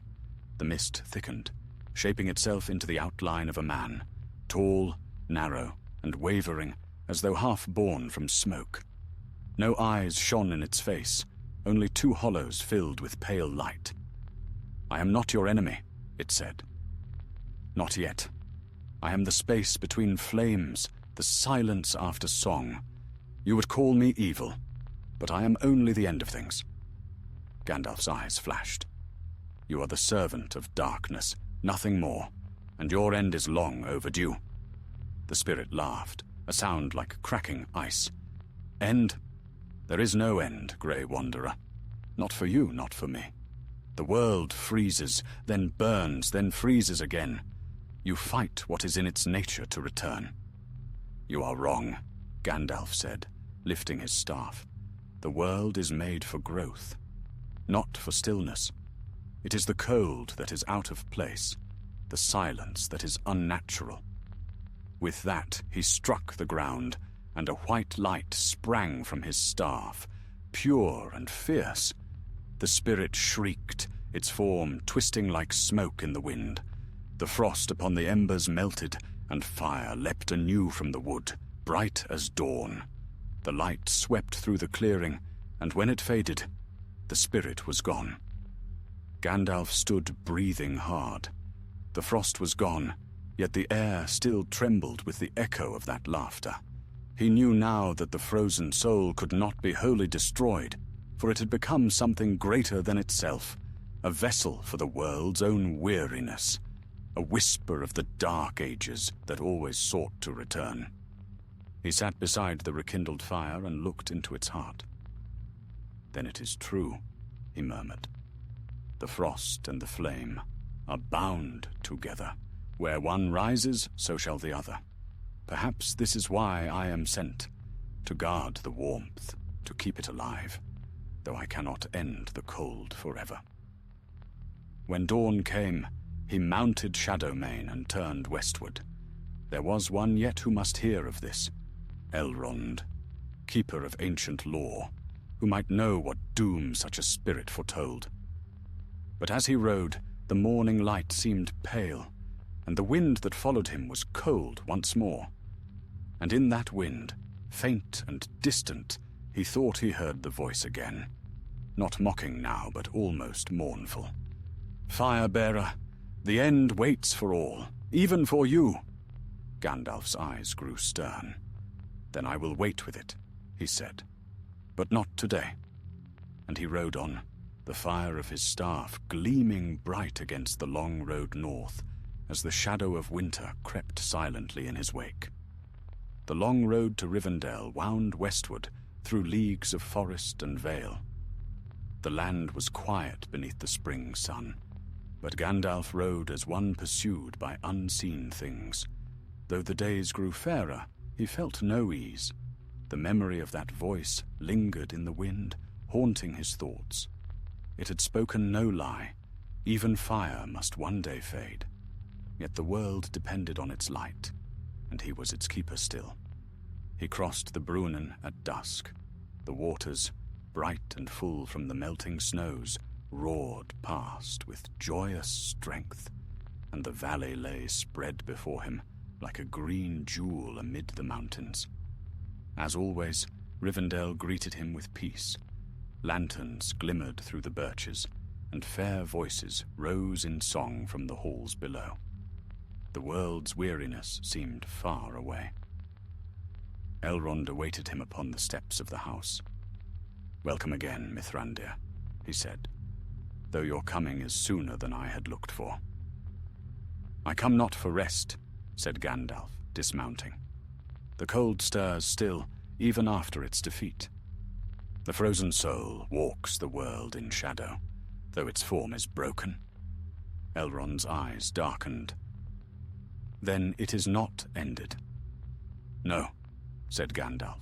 "It lingers like breath upon glass, unseen yet waiting.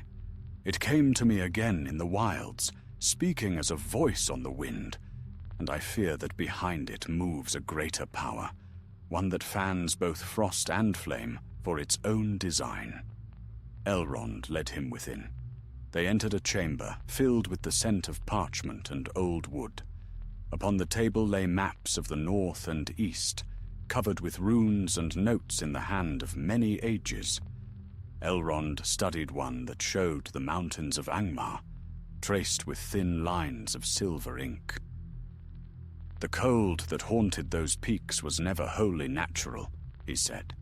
"It was bound to the Witch King's sorcery, and through him to the first dark power. When Angmar fell, the malice of its making sank into the roots of the world. Perhaps now that malice wakens again. Bound to the old darkness, yes," said Gandalf, "and drawn forth by the new. The spirit called itself the end of things, the silence after song. It believes itself eternal." Elrond's gaze was grave. "All that serves the void believes so. But the void is not life. It feeds only on what was." They spoke long into the night. The elves of Rivendell came and went in silence, bringing wine and kindling the lamps, yet none disturbed them. The talk turned from Angmar to Mordor, from Morgoth to Sauron, tracing the long thread of evil that ran through the world like a black river beneath the earth. At last Gandalf said, "If this spirit endures, we must learn where it seeks to dwell. The cold cannot live without form forever." Elrond nodded. "There are places where the frost has taken root anew. beyond the grey mountains, and near the withered heath where dragons sleep. The free folk of the north have sent word of a shadow in the snows. Perhaps there the frozen soul gathers its strength. Gandalf rose, pacing before the hearth. Then that is where I must go. You will go alone, as I have before. Elrond watched him. Sorrow and respect mingled in his eyes. Few would ride twice into the heart of such darkness.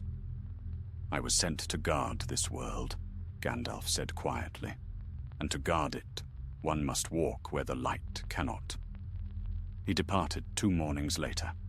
The valley was bright with bird song as he rode out, yet in the eastern sky lay a pall of thin grey cloud that dimmed the rising sun. Elves came to bid him farewell, and Elrond's sons, Elladan and Elrohir, offered to ride beside him, but he refused their company. "Your father's house needs you more than I," he said. "I travel lighter alone." So he rode north once more, following the long leagues through Eriador, across the Lune, and into the wild hills beyond. The land grew harsher as he went. Spring faltered there. The grass was thin, and a pale mist clung to the hollows. By the 3rd week, he saw frost again upon the heather. He came one evening to the shores of Lake Evendim. The water lay still beneath a sky of dull iron, and the air was heavy with silence. He dismounted and stood upon the stony beach, gazing across the water. Far out, something glimmered. An island, crowned with broken ruins, faintly shining under the moon. "Annúminas," he whispered, for he knew it well. The ancient city of the kings of Arnor, long fallen to ruin. Yet never before had it gleamed so strangely. A pale blue light trembled upon its towers, faint but steady. Gandalf's heart tightened. He knew that light. He crossed the lake by a narrow causeway of broken stones, the water whispering coldly below.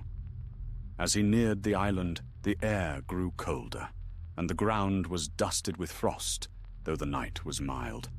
The ruins loomed high around him, arches and walls half swallowed by ivy, pillars leaning like weary sentinels. And there, upon the cracked steps of the old citadel, stood a figure. It was not the towering wraith he had faced before, nor the faint mist of his last encounter. This form was almost human, tall, robed in grey-white rags, its face hidden by a hood of frost. Yet from beneath that hood, 2 eyes glimmered, cold, blue, and sorrowful. "Why do you pursue me, grey pilgrim?" the voice asked. It was soft now, almost weary. "I sought only to sleep. You have driven me from every refuge." Gandalf's answer was firm. "Because where you sleep, life withers. You are a wound upon the world, and wounds must heal, or the body dies." The figure raised its head slightly, and he glimpsed a face within, pale as carved marble, marked by the faintest traces of grief. "Once I too served the flame," it said. "Long ago, before your kind walked beneath these stars. I kept the fires of Angmar burning when all else froze. But when the Witch King fell, his fire turned against me. It burned until nothing was left but ice. A just fate for one who bound himself to his evil," Gandalf said. The spirit's gaze deepened. "And yet, what is evil but the memory of pain? You fear the cold because it ends the song, but without the ending, there can be no music. The song does not need your silence to give it meaning," Gandalf said. "It ends when the Creator wills, not when death hungers for it." The frozen soul tilted its head, as though in sorrow. "Then end me, fire-bearer. End me, if you can." Light flared upon Gandalf's staff, white and fierce, and the spirit's robes whipped in the wind that rose from nowhere. Yet even as the fire burned, the air thickened with frost. The ground cracked, and the stones of Annúminas gleamed with ice. The two powers met once more, heat and chill, light and void, and the island trembled. When it was over, Gandalf stood alone amid the ruins. The frost had melted into mist, drifting over the water like smoke. No trace of the spirit remained, save for a single shard of ice, clear and still, lying upon the steps. Within it, a faint light flickered and was gone. Gandalf picked up the shard and held it in his palm. It melted slowly, and where it vanished, the stone beneath steamed. He sighed. "So ends another echo," he murmured, but not the song itself. As dawn rose over Lake Evendim, the first warmth of sunlight touched the ruins, and for a moment they gleamed as they had in the days of the kings. Gandalf turned away, mounting Shadowmane once more. The wind stirred behind him, no longer cold but gentle, carrying the scent of thawing earth. He rode west, leaving Annúminas to its long silence. Yet in the far north, beyond sight and sound, the mountains brooded under cloud, and within their frozen hearts the faintest pulse of blue light still endured, waiting, as winter always waits, for the fire to grow weary. The snows of the north faded behind Gandalf as he rode through the long vales of Eriador. The land was healing, yet he could not feel peace. The encounter at Annúminas lingered in his heart, a shadow among his thoughts. The spirit had not been wholly false. There had been sorrow in its voice, a lament older than malice. Perhaps once it had been a man of great heart, one who had turned to coldness to still the pain of fire. And that, Gandalf mused, was often the beginning of evil. Not hatred, but despair. He journeyed south and west, crossing the weather hills where ancient stones rose like the ribs of the earth. Clouds gathered as he rode, and the light dimmed, for the season was changing. Though summer had not yet come, the air was heavy and strange, too still, too watchful. Even Shadowmane grew uneasy, snorting and tossing his head when the wind failed to stir. By the third day, he came upon Bree. The town lay quiet under a soft drizzle, its chimneys breathing faint trails of smoke. Gandalf passed through its gate unremarked, save for a nod from the watchman who knew him well. He found the prancing pony much as ever, warm light spilling from the windows, the hum of talk and clatter of mugs within. For a little while, he thought to rest among simple folk and hear what news might drift from the wild. Butterbur, the innkeeper, nearly dropped his tray when he saw the wizard. "Gandalf, bless me, it's good to see you again, sir. Been an odd season it has. Fine in the morning, frost by dusk. Never seen the like of it. They say the wind's gone queer up north." "So I've heard," Gandalf said, smiling. "A mug of ale, if you please, and a quiet corner." He sat near the fire, listening. The talk among the Bree folk was full of the usual gossip. Lost sheep, broken fences, a wolf sighted on the downs. But beneath their words lay unease. Travellers from the Shire spoke of strange chills at night, of mists that lingered until noon, and of lights seen in the Barrow Downs that were not the lanterns of the dead. When Butterbur returned with the ale, Gandalf asked softly, "Have you seen any wanderers from the north these past weeks? Rangers, perhaps?" "2 or 3, sir," said Butterbur. "Quiet folk as they are. One looked a bit pale, though, thin as a fence post and coughing like he'd swallowed ice. Stayed a night, then gone by morning. Left a mark on the table, he did. Frost, though the fire was blazing right beside him." Gandalf's brows knit. "Frost? Aye. Didn't melt till sunrise, neither." The wizard said no more, but his heart grew heavy. When the room emptied, he slipped away into the rain, his cloak drawn tight. He followed the road west, past the hedges and fields, until the lights of Bree were swallowed by mist. The rain had turned to sleet, and the wind came suddenly cold, Somewhere in the dark an owl cried, then fell silent. He did not ride far before he saw it, a faint glimmer among the trees, blue and wavering. Gandalf dismounted, his staff in hand. "I know you," he said quietly. "You will find no welcome here." The light wavered, then took shape, no longer the figure of a man, but a shadow barely seen, a shimmer in the rain. "Still you chase me," the voice murmured, half sorrow, half scorn. "You who claim to guard the flame. Do you not see that you and I are one? The fire you carry devours all it touches. What remains when it has burned the world? Renewal," Gandalf said, "if the heart endures. But you do not endure, you merely linger." The voice sighed. "I linger because I must. The cold remembers every fire that has ever been, and mourns it." "Then mourn alone," Gandalf said, striking his staff upon the ground. White light flared, and the sleet hissed as it met warmth. The shadow recoiled, its voice rising to a wail that echoed through the trees. The light brightened, sweeping the mist away, and when it dimmed, the glimmer was gone. Only the rain remained, soft and weary. Gandalf stood long beneath the dripping branches. "So it comes to this," he murmured. "Not a foe to vanquish, but a sorrow to outlast." He rode on toward the Shire, for he wished to see the land that still held laughter, still held warmth.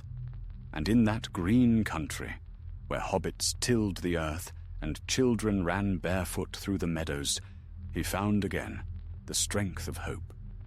The cold that haunted the world could not enter here easily. The Shire's peace was a flame of another kind, unthinking, unguarded, yet steadfast. Old friends greeted him in Hobbiton. There he stayed a short while, resting in Bag End at the invitation of Bilbo Baggins, who was still hale and cheerful, though already growing restless with thoughts of adventure. Gandalf listened to his tales and laughed more than he had in many months. But when Bilbo spoke of the chill wind that had blown across the hill the week before, Gandalf's smile faded. "It is nothing, surely," said Bilbo, pouring another cup of tea. "Just the weather being strange again." "Perhaps," said Gandalf. Yet that night, standing beneath the party tree, he felt the wind change once more.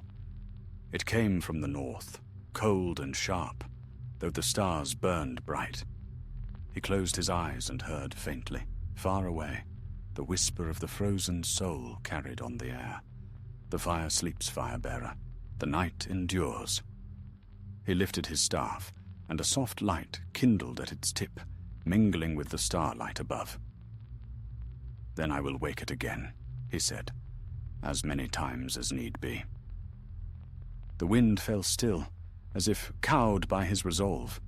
Gandalf stood there a long while, watching the lights of Hobbiton flicker below. Simple joys, small fires, yet in them lay the strength of all resistance.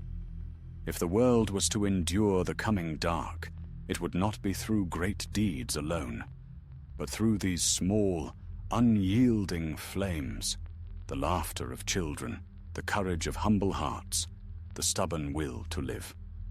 When dawn came, the frost that had gathered upon the grass melted with the first touch of sun.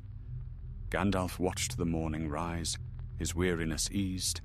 He knew the shadow would come again, it always did, but he also knew that fire, though it must burn and fade, would rise anew wherever hearts still hoped. And so he mounted Shadowmane once more and turned east, toward lands where his work was not yet done. The day was bright, the air sweet with spring, and behind him the Shire gleamed like a lantern against the vastness of the world. Yet far to the north, unseen, the wind stirred over forgotten ice fields, whispering across ruins buried deep in snow. The frozen soul was not gone. It dreamed beneath the frost, its faint pulse beating in time with the slow heart of winter. But it had learned something it had not known before. that even in endless cold, the fire's warmth could not be fully erased. And in that knowledge, it waited, not in hate now, but in patience, for the world itself would one day cool, and then it would rise again. But for that age yet to come, Gandalf's fire burned on. The road from the Shire wound through gentle hills, bright with the scent of blooming clover. For a time, Gandalf rode at peace, watching the smoke curl from distant chimneys, hearing the laughter of unseen voices carried upon the breeze. Yet even in that quiet country, he felt a stillness beneath the earth, a pause in the song of the world, as though the land itself held its breath.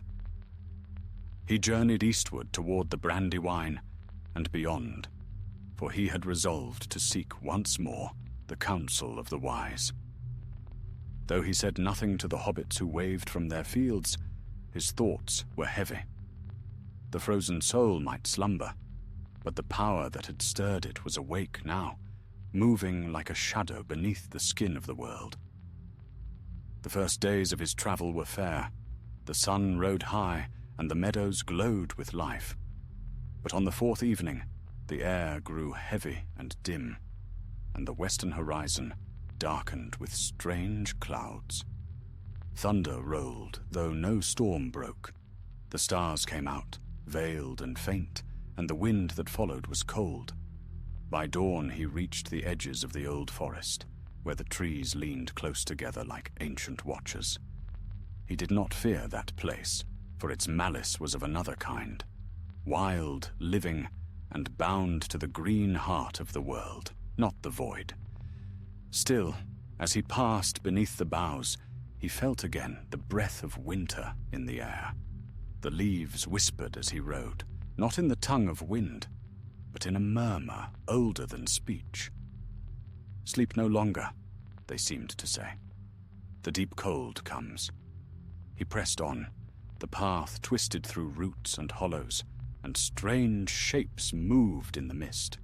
Twice he thought he saw eyes glinting pale among the branches, but when he turned, there was only shadow. At last the trees fell away, and he came to the open downs beyond. There he saw a figure standing upon a low hill, cloaked in grey. It did not move as he approached, nor speak when he hailed it. The air about it shimmered faintly, and frost gleamed upon the grass at its feet. Gandalf's heart sank, but he did not turn aside. "So you rise again," he said. "Have you learned nothing from all your defeat?" The figure turned slowly, and though its form was faint, Gandalf saw the glimmer of familiar eyes, blue and weary, like the reflection of stars in ice. "Defeat?" The voice was quieter now, stripped of pride. "No, I am merely what the world remembers when the fire burns too long. You cannot rid it of me, Grey Wanderer. I am bound to the breath of creation itself. For as long as warmth is born, so too must cold return." Gandalf's gaze was hard, yet one need not love what is bound to be.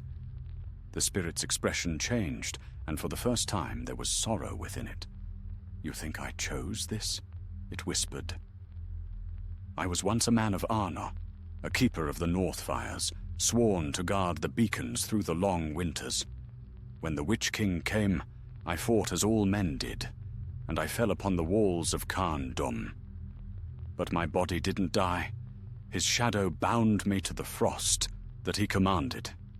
I awoke beneath the ice, and the cold became my blood." The tale stirred pity in Gandalf's heart, though he did not lower his staff. "Then be free of it now," he said. "You are not without will. The choice to rest is still yours." A faint smile passed over the spirit's lips. "Rest? You think I have not tried? The fire calls me back as surely as the cold holds me. It was you, fire-bearer, who woke me first. You, who brought warmth to the north. Every spark you kindle summons me forth again. We are not foes, you and I. We are the same struggle made flesh." Gandalf stood silent for a time. The truth of it chilled him, more than the wind ever could. If that is so, he said slowly, then our battle is not one of destruction, but of endurance. For neither flame nor frost can claim the world alone. Perhaps, said the spirit, but I grow weary of the waiting. The world cools, the stars dim. One day your fire will fade, and I shall rise to blanket all that remains.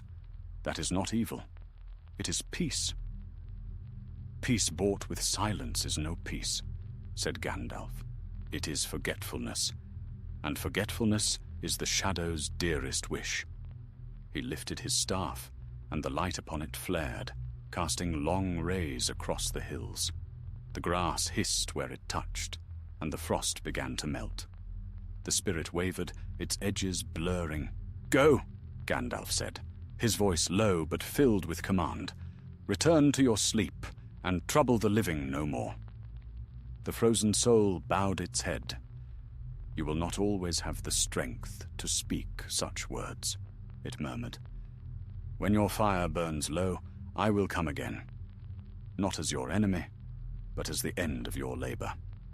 "So be it," Gandalf answered. "Until that hour, I shall keep the flame." The spirit faded, its form scattering like dust in sunlight. The frost upon the ground vanished, and the wind softened, bearing with it the scent of rain. Gandalf lowered his staff and stood alone beneath the grey sky. For a long while he did not move. The power he had used left him weary, and the ache of age pressed heavy upon his limbs. Yet there was also a strange calm within him, a knowing that his task, though endless, was not without purpose. He mounted Shadowmane and rode east once more.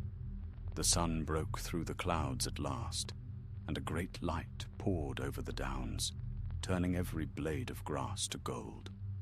Behind him, the shadow of the trees faded, and the world seemed to breathe again. By nightfall, he reached the crossing of the Greenway. There he paused, gazing north where the mountains lay hidden in cloud. Somewhere beyond those peaks, the frozen soul slept again, bound for a time in its sorrow and its waiting. Gandalf drew from his cloak a small ember wrapped in cloth, a coal from his fire saved against the dark. He held it in his hand, watching the light flicker. "You and I," he said softly, "will burn a little longer yet." Then he smiled, faint but true, and tucked the ember close to his heart. The wind blew gently through the heather, whispering no more of frost, only of rain and growing things. He rode on until the stars rose, and the world around him lay deep in quiet. Somewhere far to the east, beyond sight or sound, the land of Mordor brooded in its own fire, and the cold of the north slept fitfully beneath its mantle of snow. For now, the balance held. The flame endured, the frost withdrew. But Gandalf knew, as all the wise must know, that their struggle was not ended. It was the heartbeat of the world itself, the endless turning of warmth and cold, of hope and silence. And as long as that rhythm remained, so too would he ride, keeper of the fire, guardian of the dawn. The stars brightened above him, clear and steady, and their light fell upon the road ahead. Shadowmane quickened his pace, and the sound of his hooves rang like song upon the earth. Thus Gandalf passed again into the wide world, bearing with him both the memory of the cold and the promise of the flame, while the north slept beneath its silver sky, dreaming of fire. Summer waned across Middle-earth. The long days softened into gold, and the hills were cloaked in the haze of ripening fields. Yet Gandalf knew that the peace of the season was only a veil, thin as mist upon deep waters. Beneath it, the shadow moved still. The frozen soul might have fallen silent once more, but the world itself seemed to listen for its return. He rode east across the Greenway, his thoughts turned inward. Each mile carried him nearer to the borders of shadow, nearer to the gathering storm that all the wise could feel, but none yet could name. He passed through villages that had never seen war, through lands where the people still sang without fear, and his heart ached with the knowledge of what was coming. When he reached the borders of Rohan again, the land lay bright under the sun. The grass rippled like a sea of emerald, and the banners of the mark fluttered from distant watchtowers. The riders greeted him warmly, as they always had, though they saw the weariness in his face. The king, Theoden, was not in Edoras but abroad upon the plains, and so Gandalf lingered but briefly in the Golden Hall, speaking with the king's men before pressing on toward the south. Beyond Rohan stretched the wide vale of the Entwash, green and full of life. Gandalf rode through it in silence, his cloak drawn about him, his staff glinting faintly in the sun. The air was soft and heavy with summer scents, yet now and again a breath of chill wind would slip down from the mountains, like the memory of winter intruding upon the heart of warmth. That night he camped by a small stream at the edge of Fangorn Forest. The old wood loomed vast and ancient, its branches whispering secrets of the elder days. Gandalf felt no fear there. He had passed through those trees before, but he sensed the forest listening, aware of him as a living thing. He made a small fire and sat beside it, smoking his pipe while the stars unfolded overhead. The smoke curled upward in slow spirals, silver against the black sky. For a long time, he watched it drift, thinking of the long road he had traveled and the countless faces that had passed before his eyes. Kings, warriors, hobbits and fools, all caught in the same struggle between light and dark. The frozen soul had called him Fire-Bearer, and the name had clung to him ever since. It was not a title he had chosen, yet perhaps it was true. For what was his purpose, if not to guard the flame that kept the world from freezing into silence? A faint sound stirred the stillness, the rustle of leaves, soft as breath. Gandalf lifted his head. The night was clear, the air still, yet the fire flickered suddenly, bending as though to an unseen wind. Then he saw it. At the edge of the firelight, half veiled by mist, stood a figure. Not the frozen soul in its old, dreadful shape, but a shadow lighter, sadder as though the frost itself had taken human form. It did not move, only watched him, and its presence was neither wholly dark nor wholly cold. Gandalf did not rise. "You again," he said quietly. "I thought you gone beyond recall." The figure's voice came like the sigh of snow melting on stone. "Gone? No. You and I are bound by what we are. Where the fire burns, the cold will gather, drawn to its light. You cannot destroy me, nor I you." "I have no wish to destroy," Gandalf said. "Only to guard what must endure." "Endure?" the spirit echoed. "Yes. The world endures, but it forgets. You keep the fire, Grey Wanderer, yet you know it too. Every flame burns itself to ash. The warmth you protect is a passing thing." "Perhaps," Gandalf said, "but it is enough. Even ash remembers the fire." The shadow tilted its head. "And what of you? When the fire consumes you, who will bear its light?" Gandalf's eyes shone in the dim glow. "There will always be another. That is the way of the world. The flame passes, but the light never dies." For a moment, the shadow was silent. Then it seemed to draw back, fading like breath upon glass. "You speak as one who believes what he must. Very well, Fire-Bearer. I will trouble you no more, for now." Its form dissolved into mist, and the cold that had crept into the clearing withdrew. The fire leapt higher, warm and bright, as if defying the chill that lingered in the air.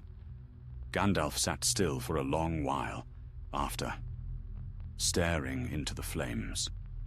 When dawn came, the forest awoke in golden light. The wind whispered through the boughs, and birds called from high branches. Gandalf rose and looked to the east. The clouds there were tinged with red, the color of morning and of warning. He knew the peace would not last. The frozen soul had not been destroyed, only changed. Its hatred had turned to patience, and patience was the most dangerous power of all. He saddled Shadowmane and turned south once more. Days passed. He crossed the wide plains of the Entwash, rode through the narrow defile of the Gap of Rohan, and came again to the high road that wound toward the Tower of Isengard. But Orthanc stood silent when he approached, its walls black against the sun. The great gates were closed, and no voice answered his call. Gandalf stood before them for a long time, listening. Within, he thought he heard faint movement, as of gears turning deep beneath the stone. Saruman, he knew, was weaving his own designs now, and the thought brought him no comfort. At last he turned away. "Too many fires burn apart," he murmured, "and each leaves ashes for the next wind to carry." He rode on until the land softened into green hills once more. The world seemed calm, almost serene, but the stillness carried a tension like the breath before thunder. Somewhere beyond sight, powers were gathering. The cold that had once walked in the flesh of the frozen soul now drifted unseen, carried in the hearts of men who longed for order at any price, for silence instead of struggle. That was the truest danger of all, the cold within, not without. By the time Gandalf reached the fords of Isen, the sun was sinking. He paused there, gazing back toward the north where his long road had begun. For a moment, he thought he saw the faint gleam of blue light on the horizon, then it vanished into the dusk. He smiled grimly. "So you watch still," he said. "Then watch well. For while I live, the fire shall not fail." He crossed the river as night fell. The stars came out one by one, bright and steady, their light untroubled by the world below. Shadowmane's hooves rang softly on the stones, and Gandalf's cloak billowed like smoke behind him. Thus the grey wanderer rode southward, bearing with him the unquenchable flame. Behind him, the northern snows lay silent, and beneath them the frozen soul dreamed, not of victory, but of the endless balance between warmth and cold, light and shadow. And so the tale of their long contests passed into quiet, as all things must, until the age turned again, and the world called once more for fire. For even in the heart of darkness, there is always one spark that refuses to die.